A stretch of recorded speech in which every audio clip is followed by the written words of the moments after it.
मंडळी, CSKला त्यांच्या गडाचा खूप गुमान होता, पण तो गड आता चक्काचूर झाला. हो, चक्काचूर. तोच गड जिथं CSK म्हणायची, कोणीही या, कितीही मोठी तोफ तलवार घेऊन या, इथे काही चालत नाही. इथे विराट कोहली चालत नाही, डिव्हिलियर्स चालत नाही, पॅट कमिन्स चालत नाही, युवराज चालत नाही, सेहवाग सुद्धा नाही. इथे फक्त आणि फक्त धोनीचं नाणं चालतं. पण यावर्षी IPL 2025मध्ये तो गड, तो अहंकार सगळं काही ढासळलं. हो मंडळी, यंदाच्या IPLमध्ये अनेक टीम्स जिंकल्या, अनेक हारल्या, पण CSK आपला गुरूर गमावून बाहेर पडली आहे टुर्नामेंटमधून. तो एक डायलॉग आठवतोय ना, आपण आमच्याकडून जीव मागितला असता तर दिला असता, पण तुम्ही आमचा अभिमान स्वाभिमान तोडला, असं काहीसं आज CSKचे फॅन्स म्हणतायत.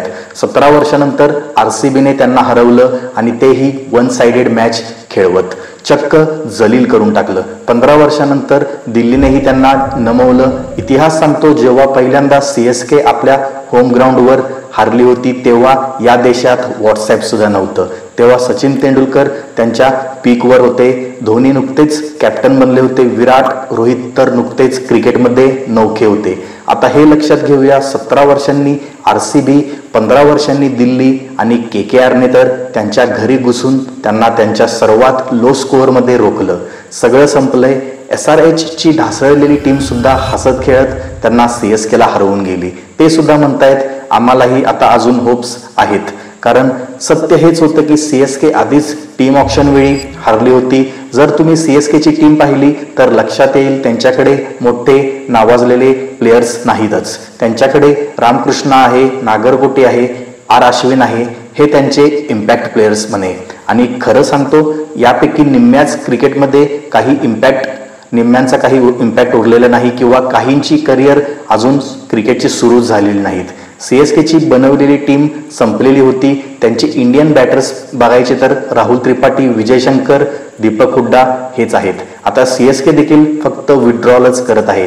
कॉन्वे, सचिन रवींद्र, दीपक हुड्डा, राहुल त्रिपाठी, विजय शंकर सगळे विड्रॉल. 4 मॅचेस ते हरलेत. 2008मध्ये 4 हरलेत, 2010मध्ये 4, 2012मध्ये 4 मॅचेसमध्ये CSKला हार पत्करावी लागली आणि आता 2025मध्येही 4 मॅचेस CSK हरल्या. पण फरक एवढाच की पहिल्यांदा 7 मॅचेसमधल्या 4 मॅचेसमध्ये हरले होते. आता मात्र शेवटच्या 4 पैकी 4ही मॅचेसमध्ये CSKला हार पत्करावी लागली. कोणताही होम ॲडव्हान्टेज उरला नाही. आता पहिल्यांदा सनरायझर्सने चेपॉकवर हरवलं आणि म्हणूनच आता CSKचे फॅन्स म्हणतायत, चला यार, काहीतरी इतिहास बनवून गेलो. आता जर तुम्ही पाहिलं तर ब्रेव्हिस, आयुष महात्रे या नव्या पोरांवरच त्यांनी शेवटचा डाव लावलाय. हे आधी आले असते तर आजचा पराभव टळला असता, पण नाही, उशीर झाला. त्यामुळेच आज 17 वर्षांनी RCBचा, 15 वर्षांनी दिल्लीचा आणि KKRचा अपमान CSKच्या माथी लागला. CSKची लेगसी संपली. धोनी पुढच्या वर्षी खेळणार का नाही माहिती नाही, पण आजच्या त्याच्या भाषणातून हे जाणवते की धोनी म्हणतायत, ही तरुण मुलं ब्रेव्हिस, आयुष हेच तुम्हाला टुर्नामेंट जिंकून देतील. त्यांच्यात गुंतवणूक करा, ज्यांचं भवितव्य आहे, ज्यांचं क्रिकेट संपलेलं नाही.